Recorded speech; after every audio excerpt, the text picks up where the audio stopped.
An electrical engineer. He's got a bachelor's and master's in electrical engineering from some very good schools. He started his profession with Ford Motor Company. Is that right? Okay. And 5 years ago, I started hearing from Naveed. They started calling me from Michigan, saying that, Azar, I want to move to San Diego. I said, hey, that makes a lot of sense. You know? Who could argue moving from Michigan to San Diego? He said, so I said, do you have a job yet? He said, no, I'm just going to show up and find a job. So he showed up here, and sure enough, he got a fine engineering job with Qualcomm. I think a year or 2 years passed by, and he stayed on the job, and then one fine morning I hear from him again. He said, you know what, I'm bored with engineering. I want to take comedy up. So I said, okay, do you have any contact? He said, no, I'm going to figure it out. So anyhow, next time I bump into him, he invites me to Encinitas Comedy Club. I watch him perform. And on my request, he's agreed to perform today. And we'll see how this goes. He tells me that engineering jobs are getting outsourced out of the U.S., and that was his primary concern. And a lot of his jobs have to do with comedy, the comedy along outsourcing. So with that said,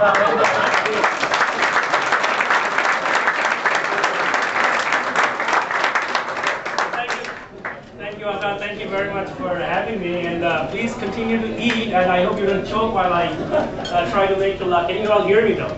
Yes. Okay, that's fine. I get a little nervous behind the microphone, and I've been outside of corporate America for a while, so when I go back over there, I get some flashes. But I mean, I'm really glad to be here, and from the speeches, from this lovely venue, I can tell ABB is doing very well. Yeah, in fact, I was actually looking at your financials, not in detail, but I mean, but I saw that the first quarter net income was up 163% from the same time last year. Am I correct? Yeah. That's awesome. I mean, give yourself a big round of applause for that.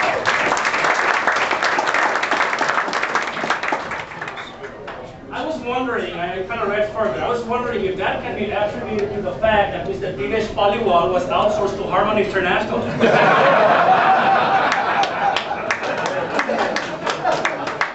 I was just reading your website, that's it. But, and also another thing that's happening is that the fact that I'm here is because ABB is now actually resorting to stand-up comedy, which also is being outsourced. Anybody wants a comedian for really a bargain? Talk to us. And I actually pay money to perform. Not in this case,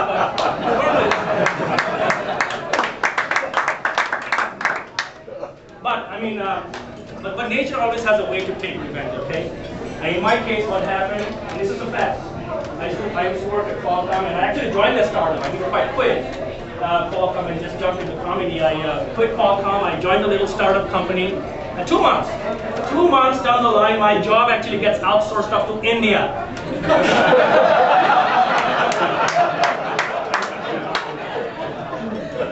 How ironic is that? So my cousin Rajesh, okay, he calls me up from Broadway. He's all concerned. Hey, Rajesh, I am really sorry to hear about your job. If you need any money, don't hesitate to call me.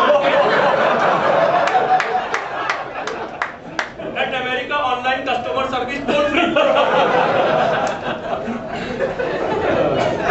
You're laughing at the accent of the joke. Oh well, this accent is funny. I'm not going to deny it. I wish I had this accent. Unfortunately, I don't have this accent. But if I had this accent, my job as a comedian would be so much easy. I would just pick up a copy of the San Diego Union Tribune, go up on stage and just read the newspaper. That's it. President Bush has decided to outsource the job of Attorney General. And then I end up with my own sitcom. But unfortunately, that is not the case. But this accent actually drives people crazy. It does. Especially these interactive voice recognition systems. Engineers, a lot of engineers here. I'm an engineer, so I'm curious. I wanted to test out. This microphone doesn't like me. So I wanted to test out America Online's voice recognition system. So I called them up. Welcome to AOL. Are you a member? Say yes, no, or I don't know. I don't know. Sorry, I didn't understand. Please say again. I don't know. Sorry, I still didn't understand. Let's see if I have an account listed for you. Please state your telephone number. 858-449-1966. Is that a number from Kazakhstan? No, you are such a stupid machine, you know. I'm sorry, I'm having so much trouble understanding you. Let me transfer you to a consultant. Welcome to America Online Customer Service.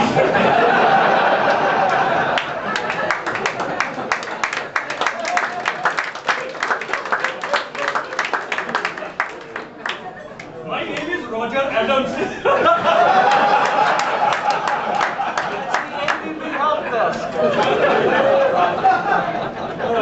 May I have your login ID, please? Naveed! Oh my God, is it really you? This is your cousin Rajesh. I'm so glad you finally called me. How much money do you want me to send you? You're all laughing, but I'm sure people are starting to hate us for all the jobs that are getting outsourced. So in fact, that day this Ku Klux Klan member shows up in front of my house and leaves a burning laptop.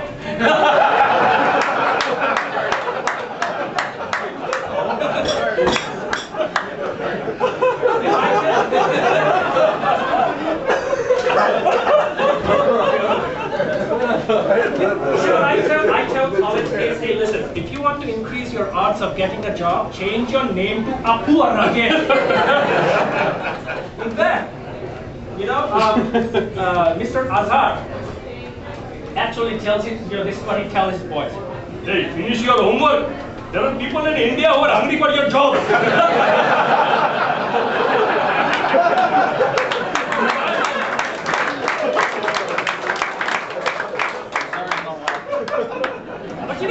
We are everywhere. Look, I'm not going to deny that. We are everywhere. It is a silent invasion that's going on. It's a sea of brown out there. It's like a never-ending UPS convention. What can brown do for you? So people get an overdose from us brown people. They get a nervous breakdown, and for treatment, they have to go to the well-being center of Dr. Deepak Chopra. and you know what the Minuteman is lobbying for now, They want, the Minuteman wants the fences to be built around all the engineering universities. That's because, we follow the DELL policy, D-E-L-L. In our community, we have to be a doctor, an engineer, a lawyer, else I'm just a loser. And that's why all this outsourcing is going on, I'm actually seriously thinking of applying for Indian immigration. Now, speaking of immigration, there's all this debate on illegal immigration right now. But here's my take. Most of you are from Southern California, right? No? Okay, but you know about this issue, right? But especially it's pretty hot over here in Southern California. But here's my take. My take is, it is not a problem. It is not a problem because if we send the Mexicans back, what is the alternative?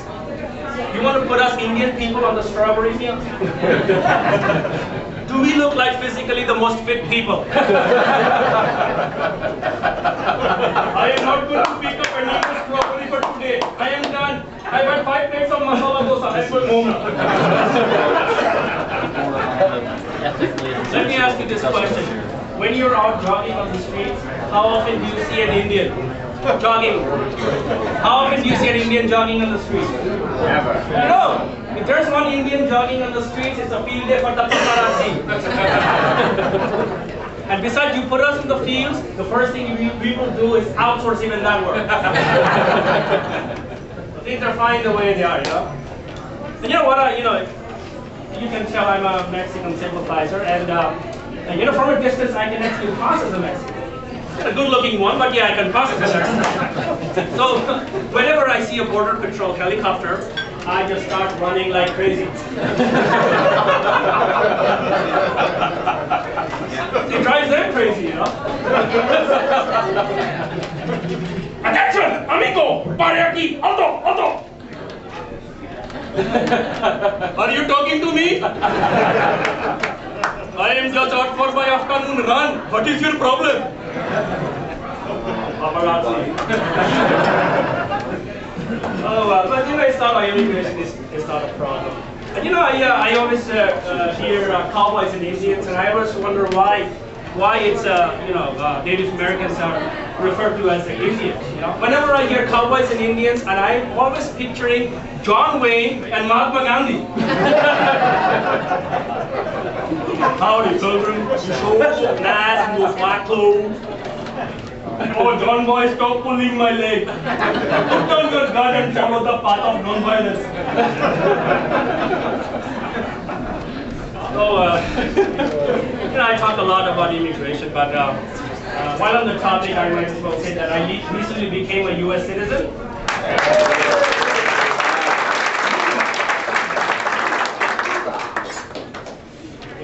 It was a long process though, like 10 years, painful. Sometimes I wonder Christopher Columbus had it pretty easy.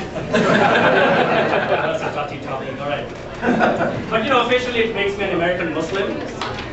But people think, obviously, a lot of times they think I'm a terrorist. It's okay, I'm not. 3 people just ran out of me. I'm not a terrorist, because I love America. I tell them that, look, I'm not a terrorist, I love America. I will do anything for America.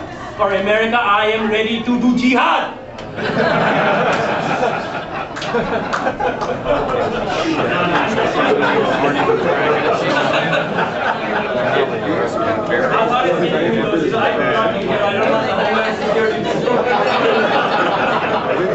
I'm just joking, but I shouldn't be making these kind of jokes in public because there's Homeland Security. And in fact, I got into trouble calling up my cousin Rajesh in Bombay, Hey Rajesh, Naveed was talking about in Bombay. And then Homeland Security goes, we just intercepted a plot to bomb the Bay. Code red in the San Francisco Bay Area. And that's not all. It's tough being a Muslim comedian because most of the times on stage, whenever I bomb, I'm in handcuffs. Once in a while, I actually have a good time and I totally kill. And then I get a phone call from Al Jazeera. How many individuals did you kill today? But jokes aside, I blame the terrorists for giving us Muslims a bad name and all these stereotypes. And so I agree with President George W. Bush, when he says, and he actually said this after the Palestinian elections, I am gravely concerned that Hamas has won the Palestinian elections. However, democratic elections sometimes produces unwelcome results.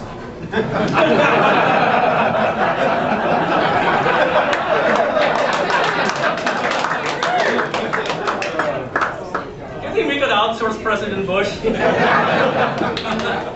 Like my cousin Rajesh, he has also butchered the English language. Oh, this joke kills in San Francisco and it kind of dies. Oh, I'm sorry, what?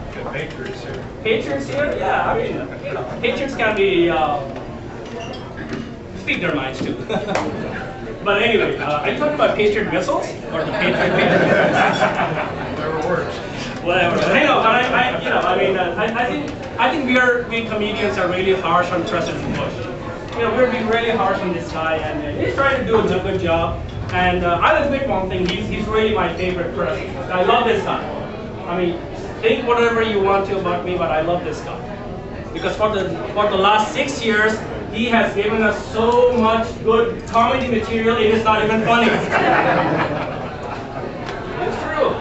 2004 elections, you know, it was all the comedians who voted for it. Because they wanted another 4 years of uninterrupted supply of comedy material. In fact, if every comedian were to donate $1 for every Bush joke that he or she came up with, we could actually pull US Airways out of Chapter 11. And you know, speaking of the ailing airline industry, I think the next big target of outsourcing is the airline industry. You fly United? Anybody? Okay, one person.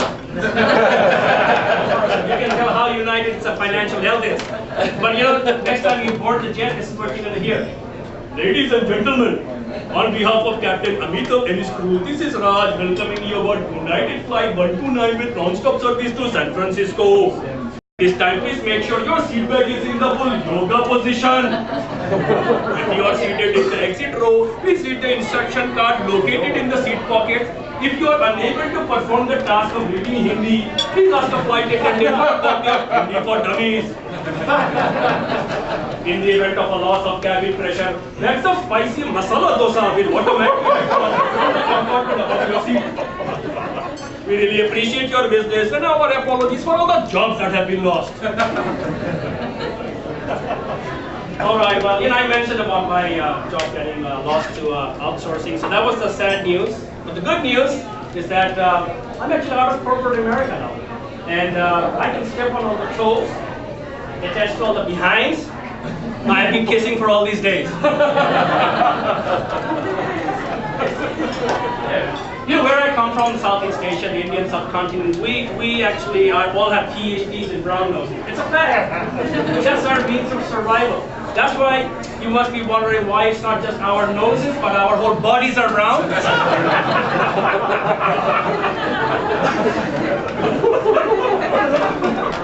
You know, no more of this corporate thing. Oh, we want you to think outside the box. No, here's what happened in my case.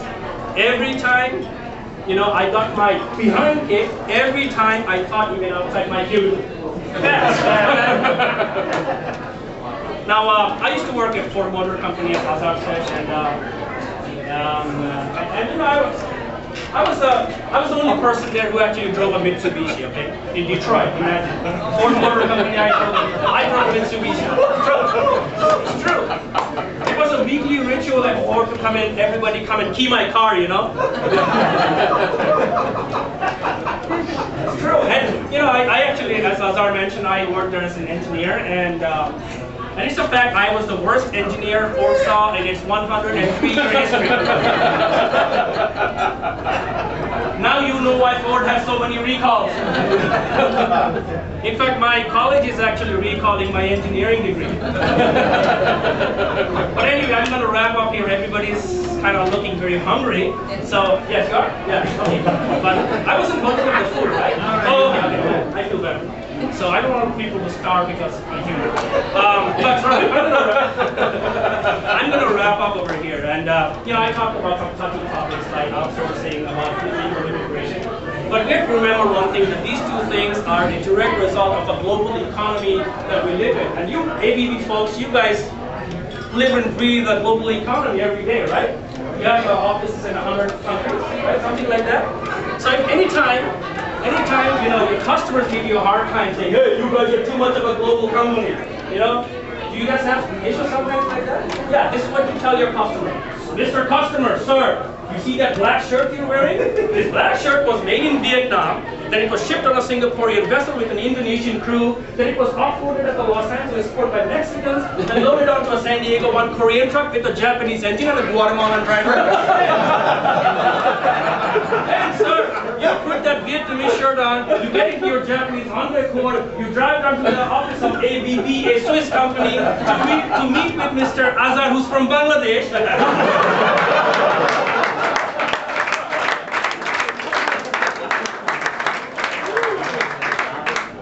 Then you bring your Nokia cell phone made in Finland, bought with a credit card, the plastic of which was made in China, the transaction processed in India by Mr. Apu, using a Dell computer designed in the US, assembled in Malaysia, using a microprocessor chip from Taiwan. Sir, see, you are the one who's really breathing a global economy. Let's do some business now.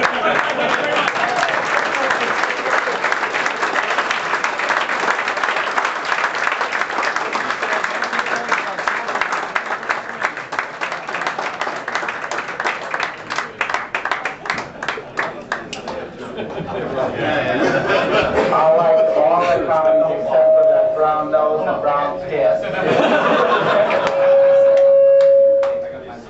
I'm not sure if anybody else wants to speak.